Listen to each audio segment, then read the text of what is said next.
I want to protect you, Ivy. We've got to look after each other, because we're both at the bottom of the pile. What about Mabel? Well, she's a different pile. Oh, the humiliation. Mrs. Lipton, which bit is it? The big bit or the little bit? The little bit. Oh, thanks. It's been there for days. It's all wizened. All she's got to do is to cut the mould off. Sure you don't want it for the mousetrap? There's no need to be sarcastic, Mabel. You don't have to take it if you don't want it. Oh, I'll take it. I'll make a Welsh rabbit. A green one. Look, Mabel, it's nothing to do with me, but I think you ought to hand it in. Now, hurry up. You know you mustn't be seen upstairs after 8:30 in the morning. Oh, yeah. I know that all right. I only, when I die, I can conk out in the middle of the night. Otherwise, the good Lord will say, we can't have Mabel up here after 8:30 in the morning. With respect, Miss Poppy, if I may say so, that's not fair. I beg your pardon? Mrs. Lipton is the finest cook of any household in the street. In all the years I've served his lordship, we've had many distinguished guests to dinner, and there's never been any complaint. On the contrary, she's only ever received the very highest praise. How dare you question my father's judgment? I shall see you in his study now. Properly dressed. Cool. What a little bitch. Oh, clear off! Come on. Oh! You're under arrest. Yeah. You leave my old woman alone.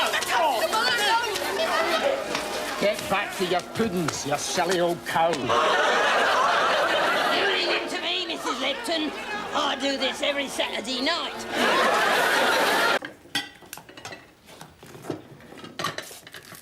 I'll be off now, then.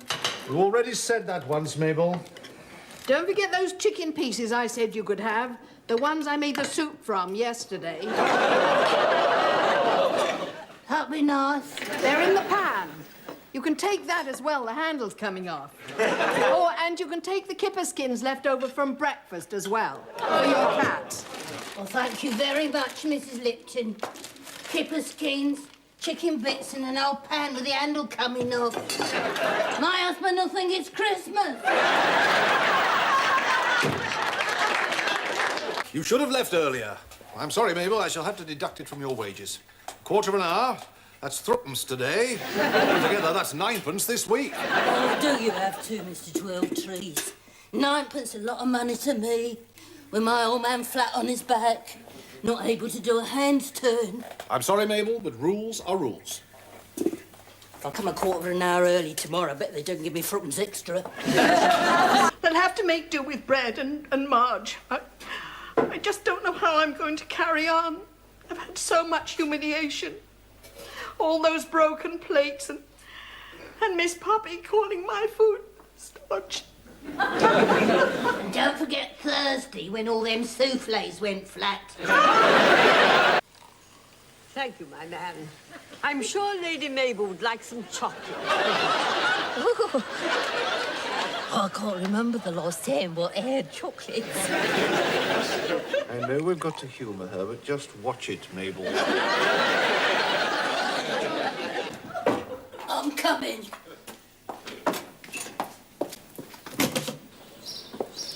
What do you want? It's Wednesday. I've come for the grocery order. They're all upstairs praying. What for? For what I heard of this lot, forgiveness. Mrs. Lipton got the hump, has she? Yeah. Funny-tempered woman. These cooks are all the same. Well, if cooking was that difficult, they wouldn't let women do it in the first place. Constable Wilson, how would you like a glass of stout poured over your head?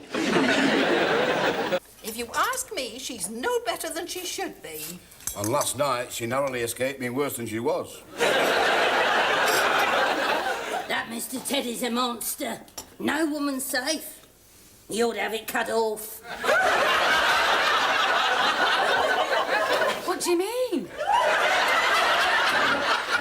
His allowance, Ivy. Here, Mabel. And still they come. I'll bet When I go to heaven, I'll have to do the washing up. I'm sure they've got a big machine to do it up there. I bet I'll have to turn the handle.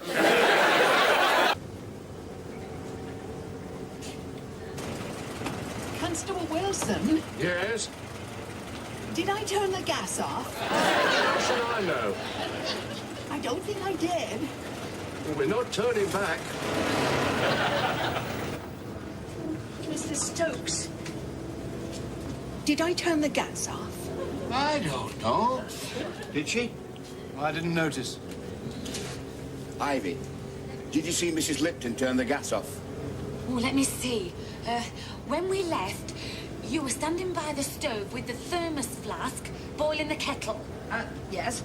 Then you crossed over to the sideboard. Yes. Then you crossed back again. Yes.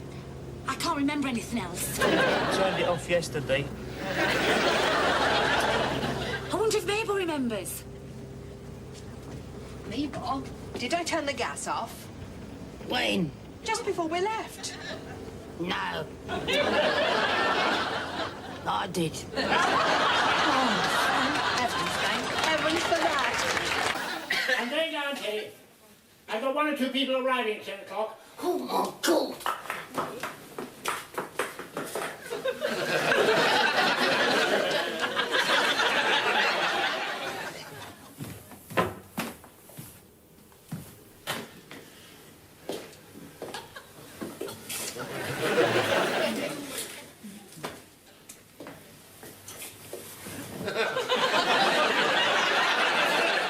Lord, who are you? Mabel. Mabel who? Just Mabel. I'll do for you. Oh, yes, of course. How are you? Very well, thank you, my lord. Good.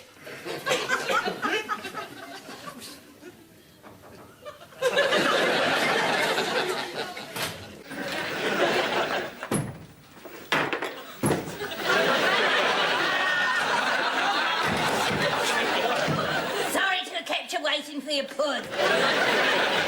Ivy and I will go up and wait in the dining room to receive them.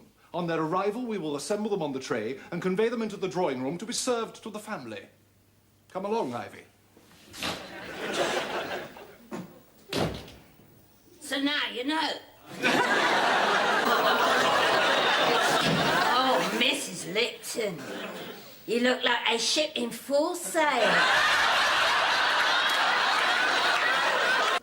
How's it going?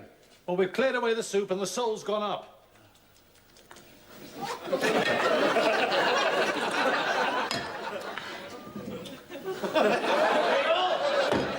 Coming, Mr. 12 Trees.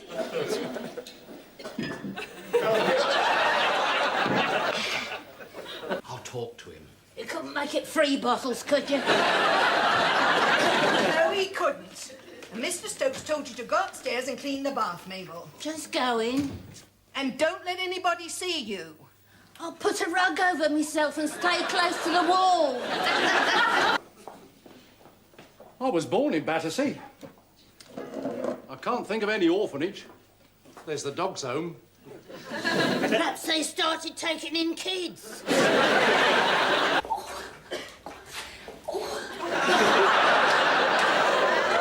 No, what happened? I was just steadying it and it came away in my hand. Good. What you gonna do? Well, there's only one thing I can do. Go upstairs, pack my bag and go back to Mother. Bring it out here. We might be able to mend it. Oh. I once had an umbrella like that. Henry, go into that scullery and don't come out till I tell you. Do you want me to stand in the corner? Get up! I'll put this with a cold porridge.